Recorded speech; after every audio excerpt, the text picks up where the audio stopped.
नमस्कार मंडळी, बऱ्याच दिवसानंतर तुमचं पुन्हा एकदा स्वागत आहे गॉडकास्ट मध्ये. तुमच्या कमेंट्सचा मान ठेवून आणि खूप हिम्मत करून मी आज आलो आहे देवी मातेला भेटायला. आई माफ कर, बराच उशीर झाला तुला भेटायला.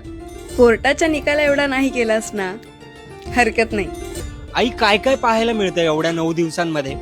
9 दिवसांचे 9 रंग, त्या रंगात रंगून गेलेला भोवताल, वय विसरून तल्लीन होऊन गरबा खेळणारे पाय आणि दांडिया खेळणारे हात. 9 दिवस सगळं चांगलंच असतं रे. महत्वाचं आहे उरलेल्या 356 दिवसात मला काय काय पाहावं लागतं ते.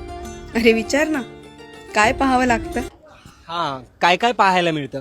जोर से बोलो म्हणत उदो उदो करणारी तोंड आवाज उठवायची वेळ आली की शिवलेली दिसतात. भारत माता म्हटल्या जाणाऱ्या या देशात रोज एका लेकीवर बलात्कार होतो.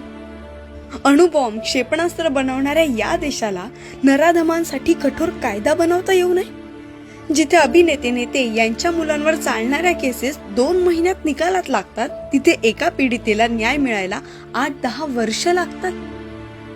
बाकी वर्षभर जर तिच्यावर अन्यायच होणार असेल तर या 9 दिवसांच्या भक्तीने काहीच साध्य होणार नाहीये. कारण तुम्हाला या प्लास्टरच्या मूर्तीमध्ये देवी दिसते, पण त्या हाडामासांच्या जिवंत देहात नाही.